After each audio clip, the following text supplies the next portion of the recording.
salaamaaleykum waa Thiès Nord, salaamaaleykum waa Dara Peul, salaamaaleykum waa Bambara, salaamaaleykum waa Sapko. ku si nekk maa ngi koy nuyu ak santam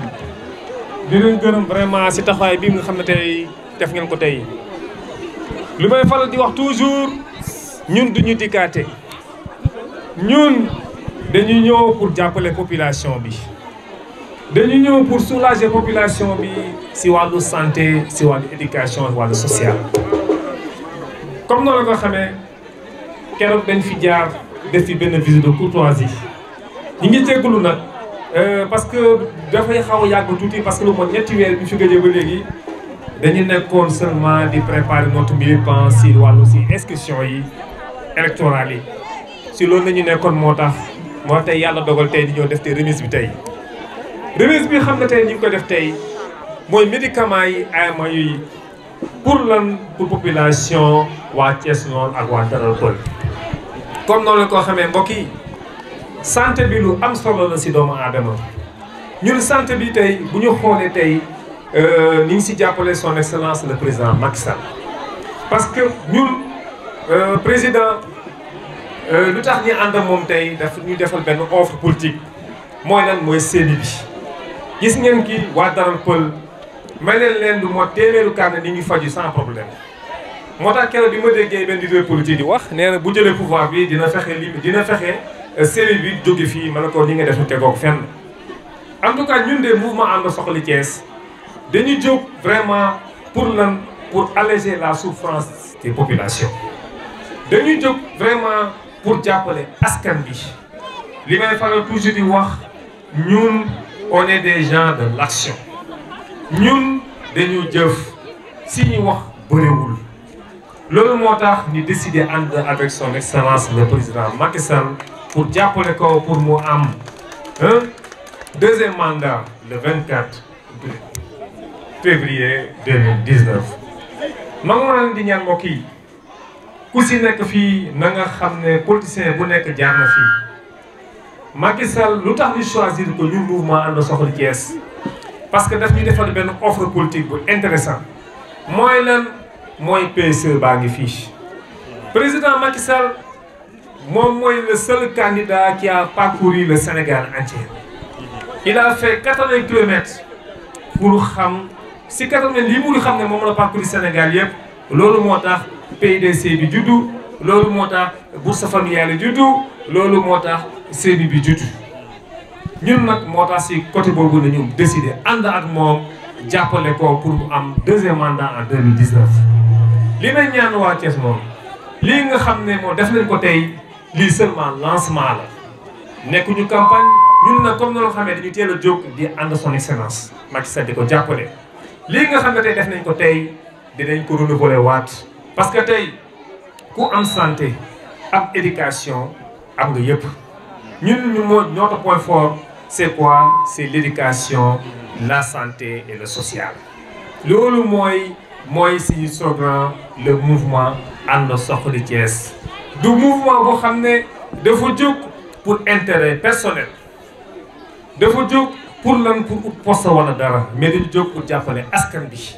loolu moo ñu tax a jóg c'est un mouvement de développement mouvement politique mouvement boo xam ne dafa wax ne que moom étiquette mooy dafa bëgg a jàppale son excellence le président Macky Sall. li may lancer rek mooy le président na xam ne tey bu amee ndam bi Thiès c'est les mouvements ñoo ko mun jàppale ak mouvement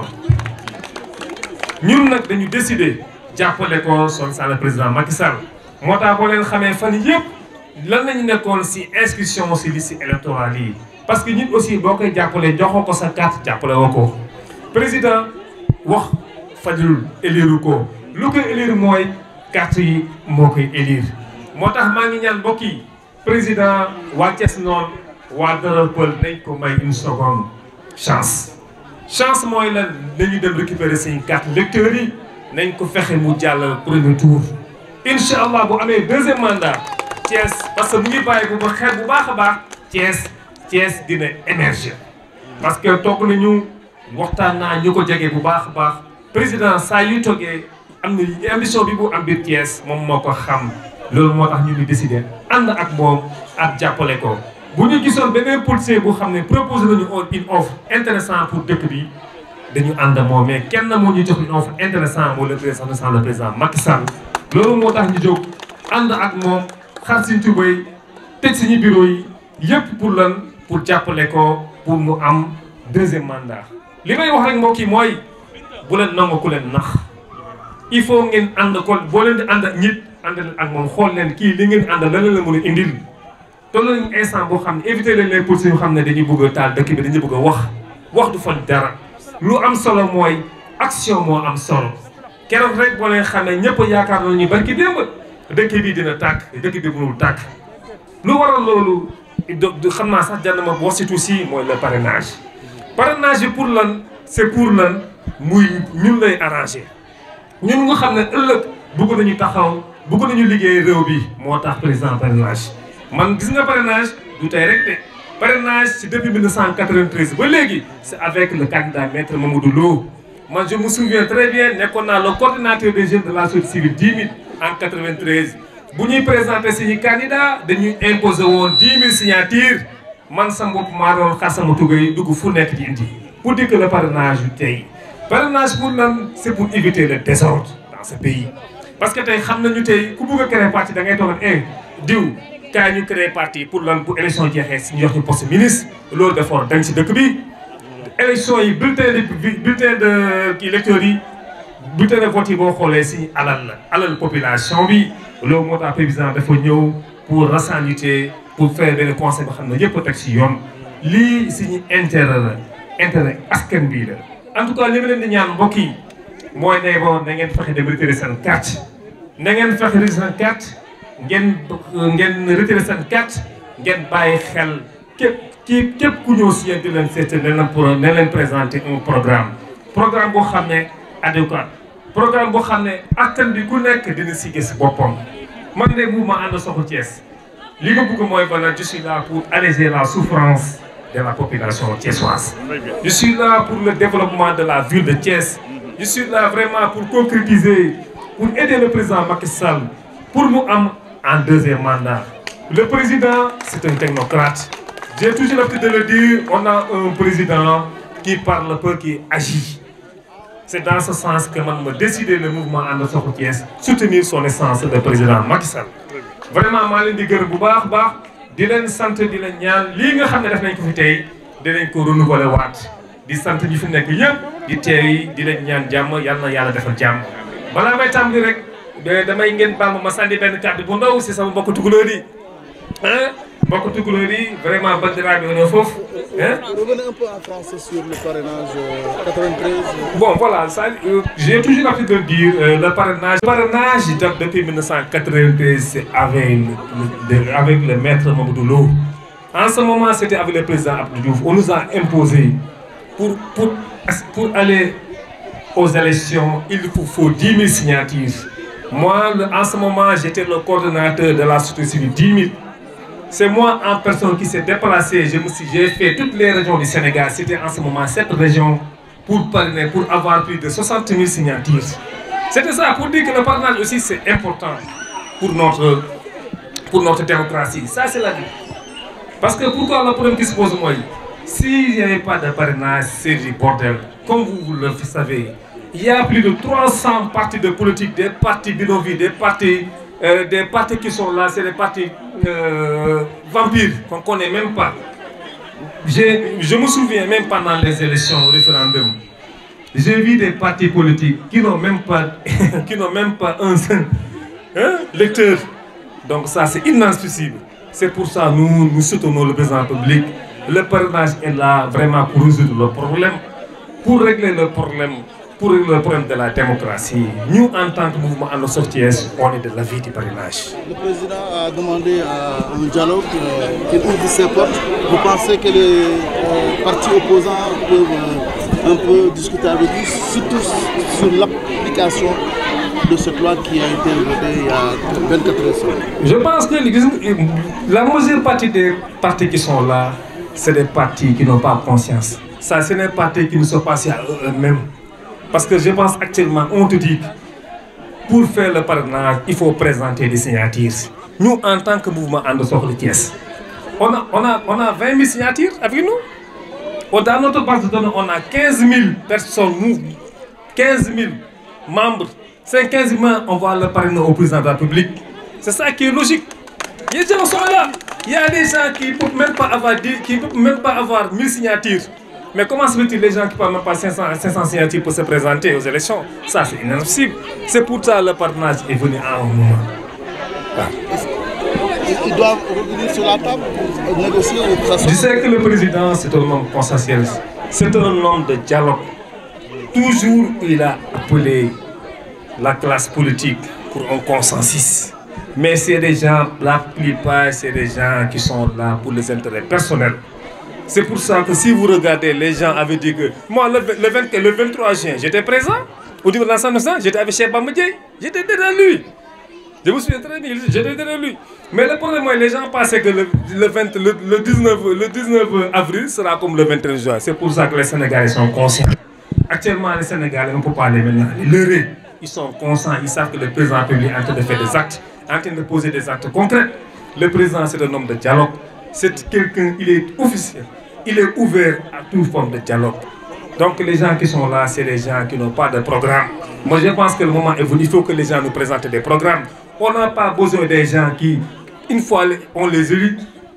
ils ne sont même pas là dans le bureau, ils sont à l'extérieur, ils viennent que élection, pour les élections. na keneen ko nga xam ne kuy laame ay jëfu Habib Niang waaye du nun waa Daral Pël nun waa Daral Pël moom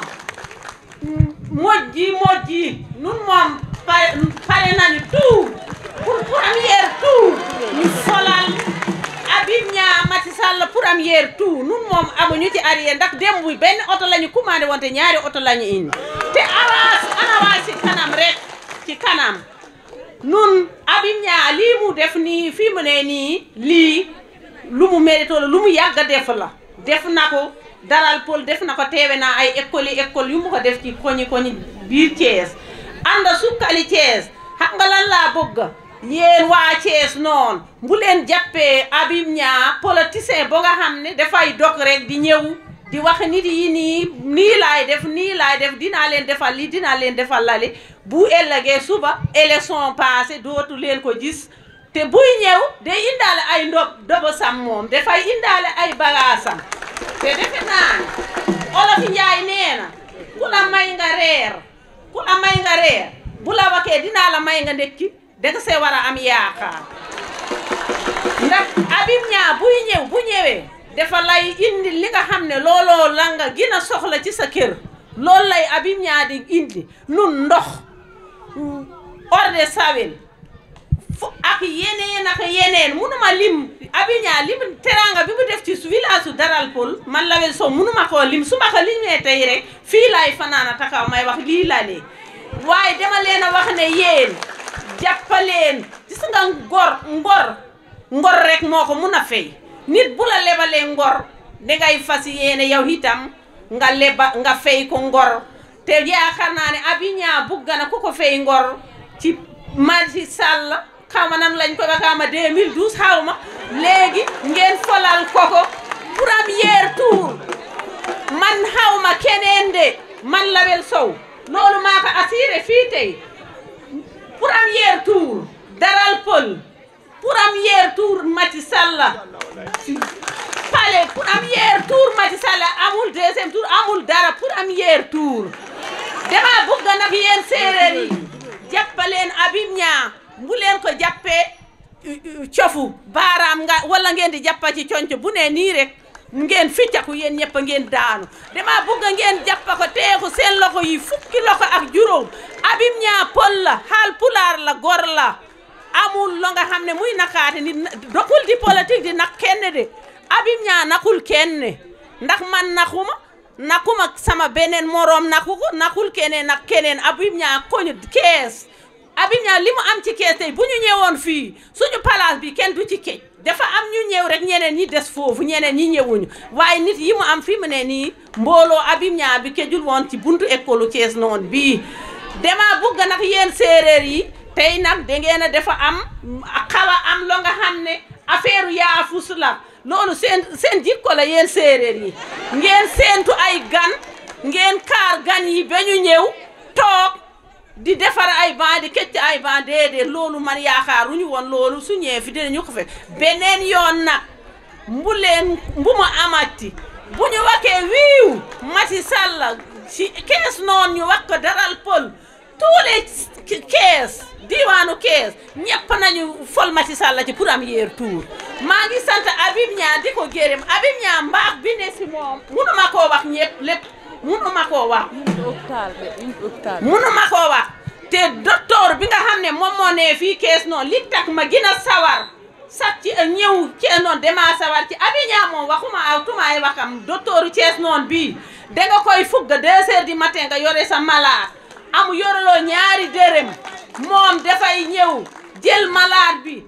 bu fekkente ne kuy accoucher la day am doomu jëlal la sa ordonnance même soo amul ordonnance bi amul ci biir hôpital bi dina la jox xaar nga dem ci pharmacie bi jënd ordonnance bi ñëw mu amaana sank mu jox la sa malade nga dem ñibba sa malade ba nga ñibbi sa kër nga lijjanti sa xaalis nga ñëw fay ko ñooñ koy sant di ko gërëm lépp la nga xam ne mu ngi ci loxom daa mel ne mu ngi daral pël nun waa daral pël ñooy kees noonu léegi dama bëgg ngeen jàppale ko ngeen jàpp Habib Niang seen fukki loxo ak juróom amul Habib Niang du yeneen politicien yi ma doon gis jënga man ba ma doon dem politique ci ban la ñu may teg nii may taxaw di wax waaye naxee mbaay yi nekk ji ma gis boobu ba léegi Habib Niang indi wul yooyu de Habib Niang day ñëw jox la mu teew mu ne la lii moo ngi nii lii laa lay defal du la dig lu mu la dul defal loolu nag loolu moo may rey man nit moom danga may wax dëgg ba ma waxee dëgg rek ma kontaan si yow waaw waaye soo ñëwee fii tey nga yor juróomi junni nga ne ma suba dinaa la may 200 000 te 200 000 yooyu du mos a ñëw nga wax ma juróomi junni yi laa la indil am jël ko nga boole ko li nga am nga defaral sa bopp man loolu laa gëm Habib Niang politique am moom mosuma gis politique yi fi jaar depuis Senghor ba léegi nii politicien yiy dox mosuma koo gis Habib Niang maa ngi leen di sant di leen gërëm Habib Niang nun waa daral pël Habib Niang ba pale ñoo lay gunge ba pale nga yóbbu Macky Sall ku ci am dara bismillahi rahmani rahim la hawla wala quwwata illa billahi al-azim gannaaw bu ñu sante yàlla tey julli ci yonent bi sallallahu alayhi wa sallam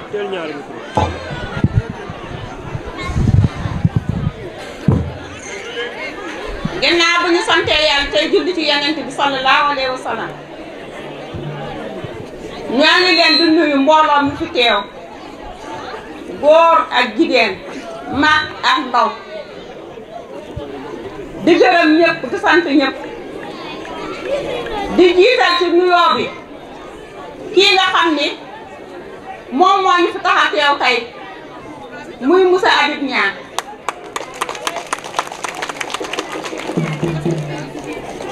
di ko gërëm di ko sant ak membre du gouvernement bi mu àndal ci ginnaawam ganam ñi ñu tedd yi di yëkkati nuyoo bi gën a tedd di ko teg ci seen loxo ñoo ngi leen di nuyu yéen ñëpp di teg ci nuyoo bi waa daral pël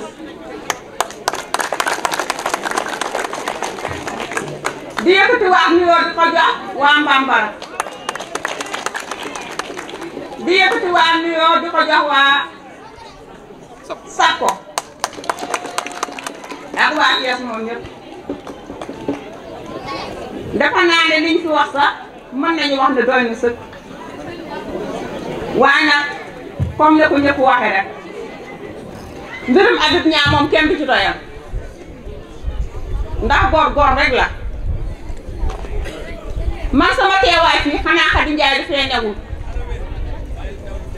di yëkkatiwaat nuyoo tamit di ko beral kii nga xam ne mooy Atia tey ndax lu jig njaar te moom mooy njaar ndax tey bu ñu xamee Habib Niang mii tey yàlla ak Atia mii moo tax bu la lekkee alam na ko gërëm cooy te Habib Niang ka si ña xamee moom rëccuwuñ ci dara ndax dañoo amul dara du suñ Cees noonu bii juddoo fi yaroo fi màgge fi mu ñëw nag xamante ak Khady Ndiaye xamante ak Atia Khady Ndiaye ñëw présenté wuñu ko ñëw suñu formation observe bi moom mii ginnaaw yàlla moom mii moo tax ak yeneen yoo xam ne yii ñun mënuñoo taxaw fii sax di ko tudd Habib Niang amul teraanga bu ñu defalul defal nañu lu ne fu ne jaar nañ fa ak moom te macha allah rëccu wuñ ci dara ñun nag dafa am loo xam ne lii moom dafa maam yi bàyyi woon suñu papa yi ñëw fekk ko fi ñu ñëw di ci ànd ak ñoom ci suñu waajur yi ñun politique rek la ñu xam politique dañu koo xam bu mu jeex tàkk amul dara luñ ci réer man ba ma dalee politique boobu lu ndaw laa may ànd ak mag ñi ñuy politique may gis dara réeru ma ci te tey ki nga xam ne kii moo nekkoon borom dëkk bi te yal na yàlla yokki leeram te yaatal bàmmeelam muy sama papa Gora Faye suñu papa Sidi Faye politique ndem si yàlla àndara njoon politique bu dul politique yi jinne def nañu fii ci biir Thiès noonu bi téléphone si rek wax ñun fa lañu jaar te ñun suñu politique xamuñu wor ñun dañoo bëgg koy ñëw di ànd ak ñun nañu ànd ci ngor te yàlla rek tax ndax alal la àddina day jeex waaye ngor du jeex dama contre ñi nga wax ne ñaan politique dafa salte politique saltewul xam nga ñan politique lan moo ko saltee mooy ñi ci nekk te saltee ko mais politique dafa silwise lu silwise la parce que nit booy ànd ak moom ngeen di waxante dëgg rek politique bu salte amu te Habib Niang daa ñëw nag nekk ak ñun ci dëgg rek ñi ànd ak moom ci dëgg ci loolu rek la ñu xam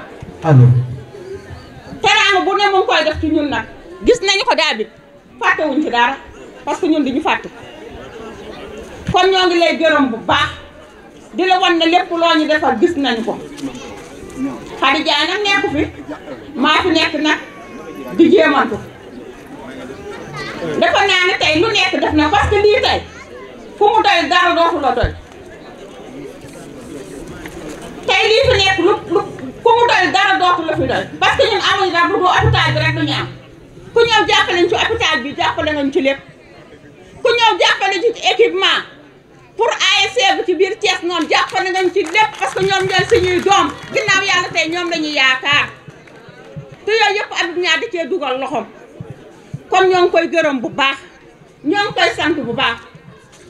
incha allah Macky Sall moom ñun ay mbiram kenn waxatu ko parce que kenn laam-laamee ñun xam nañu fu ñu jëm. ki ngay laaj fu mu jëm mooy ku xamul fu mu jëm baa nga dafa wan yoon waaye ñun fu ñu jëm xam nañu ko ñun bés bi rek la ñuy xaar bu yegsee rek wiiw rek na ko Pape Cissé waxe ñun mosu ñoo am amba en arrière mosu fee ne wiiw rek amba ci kanam rek la ñu xam. asalaamaaleykum mbooloo mi kenn ku nekk maa ngi lay nuyu ci sa tur ak ci sa sant di nuyu gan gi monsieur Habib Niang ak délégation bi mu àndal di leen wax bismillah donc bi mooy sunu ñaareelu gisee vraiment ñu kontaan ci ñëw bi mu ñëw jàppale poste santé bi parce que itam loolu la population bi soxla ku jàppale poste santé bi ñu ko ci gërëm di ko ci sant donc ci turu comité de santé bi je suis la présidente donc y a monsieur Raymond Faye dafa nekk réunion ak évêque donc moo tax ñëwul gisoo ko ci présence bi moom mooy trésorier bi yaa Mandiaye ak Yacine Ndione ñoom it ak Samba Sow moom moo représenté Daral Pël ci comité de santé bi donc may nuyu zone yi nga xam ne comité de santé bi yëpp polarisé na ko vraiment di kontaan ñëw bi ngeen ñëw nii ñu ñëwee tey jii vraiment bu doon suñu sago heure bu partenaire ñëwee nii la ñuy génne parce que li partenaire bi indi population bi moo ko moom donc monsieur Habib ñuy kontaan ci lii nga indi vraiment mu nekk lu am solo parce que li ñuy wax nit moom lu mu indi ci alalam jox la rek bu ko xeeb ñaanal ko yàlla ful ko ndax bu beneen yoonee mu mën a indi lu raw lii parce que c'est vrai que ne am nañu yeneen partenaire fu mel ni 10e suñu partenaire la maire ouest suñu partenaire la parce que maire ouest moo réfectionné donc peinture rafet yi nga xam ne monsieur Habib indi na ko fi c'est pour permettre au moins xale yi bañ a fo ci miir bi donc peinture bi macha allah rafet na lii mu ñu indil aussi vraiment am na solo boo xam ne ça permet au moins ñu mën a fatt yenn bunt yi parce que ñëpp xam nañ ne jamono jafe na jafe goo xam ne donc génne déjà njëgu ticket bëgg a jënd garab bu ñu la yombalalee garab bi day gën a yomb donc population bi xam ne garab yi mu indi li mu indi population bi ñoo ko moom ñu gën a jege si poste santé bi ñu mën leen ci am ñu mën ci jëriñoo daal. donc vraiment monsieur Habib une deuxième fois ma lay wax jaajëf yaa sa délégation di wax comité bi nañu gën a góorgóorlu nag jege si poste santé bi parce que poste santé bi ñoom la fi nekkal rawatina am nañ fi machine échographie boo xam ne Thiès ñun dong ñoo ko fi am ak table électrique boo xam ne donc suñu benn partenaire du politicien dara moo ñu ko indi muy doomu dëkk bi mooy Agnès waaw donc muy yeneen matériel yoo xam ne mu ngi ci biir jege si leen poste santé bi ngeen xam ne poste santé bi am na lépp donc ñu ngi jaajëfal ñëpp bien merci jërëjëf waaye yal na leen yàlla delloo ci jàmm seen njaboot ni ngeen ñëwee. dina mayee nu mën a teewee jour de tey bii ci jàmm ak salaam di nuyu ñi fi teew ñëpp di dalal sunu gan gii fi teew muy Habib di ko ñaanal mu dal ci jàmm ba delluwaat ci jàmm ak salaam di nuyu nag population du ma ni Thiès noonu dong mais li polariser poste bi yëpp Thiès noonu Daral Pël Mbambara Sapko route de Dakar de Grand Standing ñi fi teew ñëpp ñu ngi leen nuyu di leen sant di commencer nag remerciement bi ci personnel technique bu hôpital bi ñi niy liggéeyandool ñëpp gàcce ngaalaama ñu ngi leen di sant di leen gërëm muy personnel bi ñuy liggéeyandool ci biir hôpital bi muy relais yi muy ASC yi ndax ñun ñoo nekk ci biir hôpital bi waaye relais yi ak bàjjenu gox yi ñoom ñoo nekk ci mbedd mi ñoom ñoo nuy waxtaan ak population ba suñu tàng fu mënul egg ñoom ñoo nu fay eggal kon ñu ngi leen di sant di leen gërëm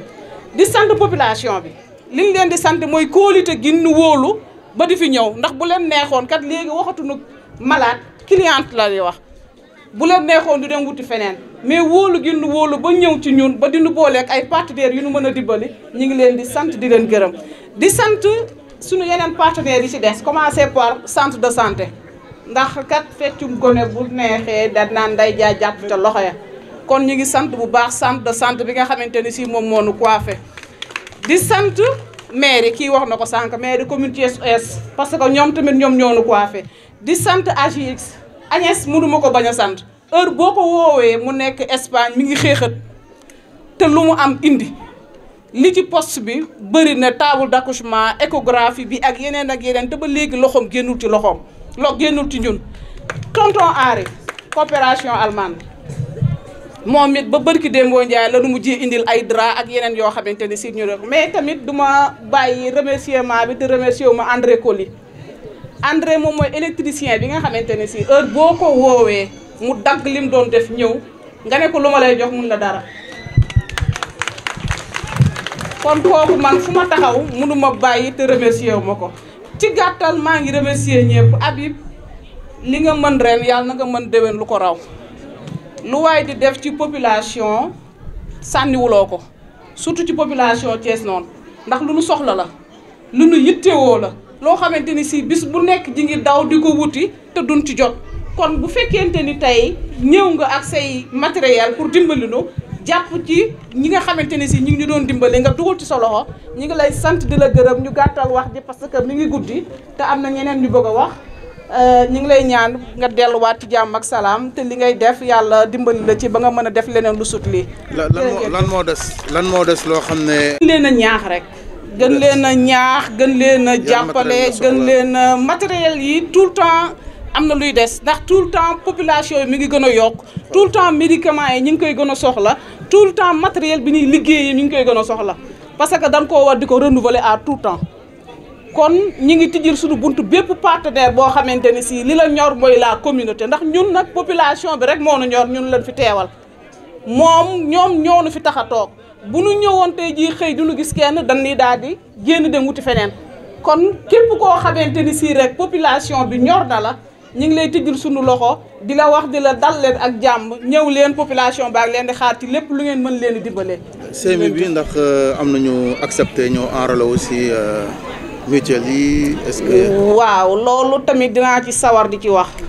ndax ku dikk dañ lay sensibiliser par rapport ak CMU maanaam ngeen di adhérer ci mutuelle de santé yi yaakaar naa ne képp ku ci dugg de boo génnee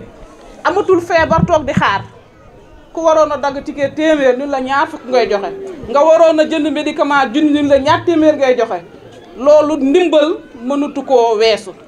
te feebar booy li nga xamante ni si c'est universel amul kii laay dal duma dal keneen ki ci des temps bi tamit nekkul ni weer bu dee doomu la lay dal mën na la dal à tout instant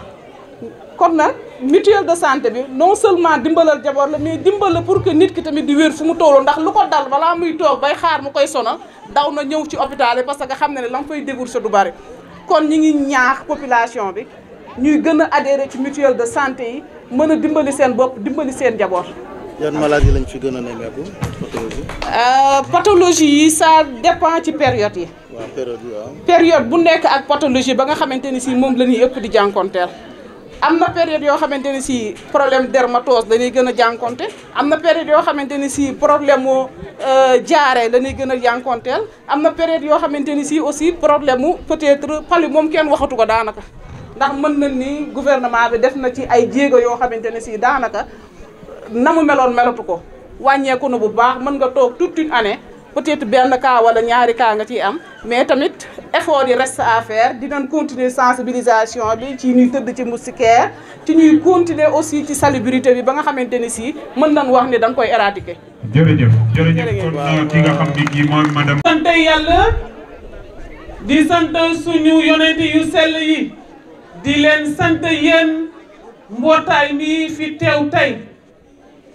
di sant ICP bi nekk ci poste de santé bu Thiès noonu di sant sage-femme bi di sant présidente comité de santé les relais les ASC les badianu gox et j'en passe. Mes remerciements vers la jeunesse l'ASC di gërëm ñëpp ñi fi teew di gërëm suñu sëriñ Cheikh Ade di gërëm suñu kilifa bi fi toog Habib Niang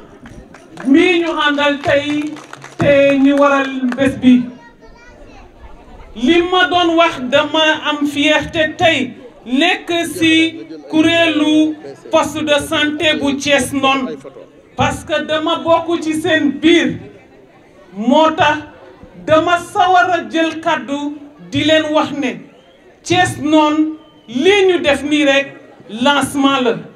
ndax suñu président mouvement And Suxali Thiès du dige waaye lu xas a génn ci gémmiñam dina ko def bu ci yàlla àndee donc ba ñu fi ñëwee da ngeen ñoo wax seen mbëbët wax ñu ne seen soxla lii la ñu ne mënuñu lépp waaye lu ñu mën dinañ ko def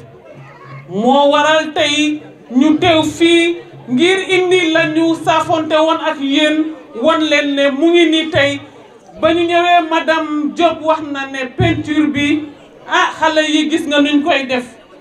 ñu ne leen suñ leen ci defaralee ay dessin dina tax xale yi dinañu seetaan ba duñ ko yàq ndax bu ñu gisee lu ñuy seetaan duñ ko tilimal moo waral tey jii li tam poste bi ku fi romb di nga xam ne fii poste de santé la waxoon na mbébét ne poste bi ku romb ci tali bi doo xam fan la poste de santé bi féete mu ne bëggoon na benn tableau d'enseigne et aujourd'hui en allant vers Dakar di nga gis tableau d'enseigne bi boo jógee Dakar di dem Thiès di nga gis tableau d'enseigne bi donc madame Lo je pense que aujourd'hui on n'a pas tout fait mais grâce à Dieu on a fait ce qu'on peut faire pour vous dire que notre partenaire avec vous ne s'arrête pas ici dinañu def li ñu mën tey di xam leen ne tey am ngeen partenaire Habib Niang mooy seen partenaire. Donc moi qui vous parle aujourd'hui je suis conseillère municipale et je suis de la commission santé bi xam ne mairie Thiès Ouest moo ko yor en même temps ma yore secrétaire général au mouvement bi kon tey damay sawar a wax fii ci lu jëm ci santé bi. Donc la présidente qui est la présidente de la commission santé wax nañ leen tey ne la population ce qu'on vous a donné c'est pour vous ñëw leen di faju bu leen xaar bu leen ragal Habib jàppale na tey waa Daral Peul te je pense que je le parle en tant que contrôle de monsieur Georges ci mutuelle de santé yi tey boo waa Daral Peul soxlaa mutuelle dañ ko jënd te mutuelle bi fii la ñuy fajoo balaa ñuy dem fenn kon donc tey lépp lu muy mën mu koy def les jeunes de Thiès Nord de SAPCO de Daral Peul j'en passe aujourd'hui nekkoon ngeen fii joxoon ngeen Habib ne ko tey na leen jàppale ci seen ASC déppale woon na leen ba ngeen eggoon fa ngeen eggoon am na lu mu leen digoon tey nag am ngeen fi ay paire yoo xamante ni paire maillot ak lu ay affaire maillot pour ngeen mën a jàppale te xam leen ne les jeunes Habib ne s'arrête pas ici nous le mouvement And Suxali Thiès on ne fait que des actions concrètes c'est quoi notre objectif c'est la jeunesse les femmes la santé et l'éducation loolu tey Habib moom lay dox mu ngi jàppale askan bi ci école yi ci poste de santé yi mu ngi jàppale xale yi ci formation bi mu ngi jàppale jigéen yi ci formation bi gis ngeen eau de javel bi tey jigéenu Thiès noonu ñoo ko defar te Habib moo leen jàngaloon mayoon leen ba ñu def formation bi kon tey nit ki tey li ngeen ko wax yéen a ko wax yàgg ngeen di gis ay politiciens di ñëw fii di wax dem mais Habib bu neexee yàlla ñun ñi nekk ci ginnaawam duñ ko wax loo muy def te du ko def dinañ ko jàppale te lépp lu mu wax dina ko def bu ci yàlla àndee donc maa ngi gërëm waa Thiès noonu di gërëm waa SAPCO di gërëm waa Daral Peul di gërëm waa Kawsara merci Pape Cissé je te remercie vivement merci et Habib Niang merci soutenez-nous pour le 24 février au premier tour ñu élire le président Macky Sall c'est ce qui nous offre loolu moo ñu intéresse amul leneen lu ñu intéresse c'est le président Macky Sall qui nous intéresse Inch'Allah en premier tour je veux que Thiès noonu dire au soir vive le président Macky Sall et à Daral Peul merci je vous remercie.